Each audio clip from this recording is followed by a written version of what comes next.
Friends, SRH versus LSD match అయింది. ఇప్పుడు మనం మ్యాచ్ చూసి బయటకు వచ్చినాము. యాక్చువల్లీ ఎస్ఆర్హెచ్ ఓపెనర్స్ ఎవరైతే పవర్ హిట్టర్స్ ఉన్నారో మనకు మెంగోర్, ఎడ్, ఇషాన్ కిషన్ చాలా బాగా ఆడారు.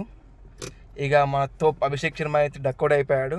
వీళ్ళు ముగ్గురు ఆడకపోయినా కొంచెం ఎన్రీ క్లాసన్ అండ్ నితీష్ కుమార్ రెడ్డి అంతో ఎంతో ఆడి 156 తెచ్చారు. బట్ ఫినిషింగ్లో లాస్ట్ 2 ఓవర్స్ వీళ్ళు బాగా ఆడుంటే ఒక 10 రన్స్ ఎక్స్ట్రా వచ్చుంటే మ్యాచ్ ఏమన్నా ఎస్ఆర్హెచ్ గెలిచేదా? మేబీ గెలిచేది. ఎందుకంటే 156 టార్గెట్ని కూడా లాస్ట్ ఓవర్ తీసుకొచ్చారు వాళ్ళు. మన ఎక్స్పెక్టేషన్ అంటే లాస్ట్ 6 బాల్స్లో 9 రన్స్ ఉన్నాయి.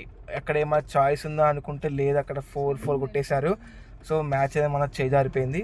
బట్ బెటర్ ఏంది అంటే ఎస్ఆర్హెచ్కి ఒక పాజిటివ్ ఏంటంటే 156ని కూడా కొంచెం అంతో ఎంతో లాస్ట్ తీసుకొచ్చారంటే నెక్స్ట్ 180 తీసుకురాగలుగుతారు. మరీ లాస్ట్ ఇయర్ లాగా 200 ఉంటేనే గెలుస్తాం అలా కాకుండా మేబీ 180 గెలిచే అవకాశం ఉంది.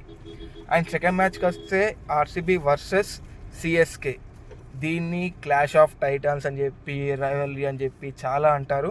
లాస్ట్ 4 ఇయర్స్లో మొత్తం ఆర్సీబీ డామినేషన్ ఉంది, సిఎస్కే గెలవలేదు. ఇంకా టైం ఆర్సీబీ చెప్పకెళ్ళి సిఎస్కే పైన గెలిచింది.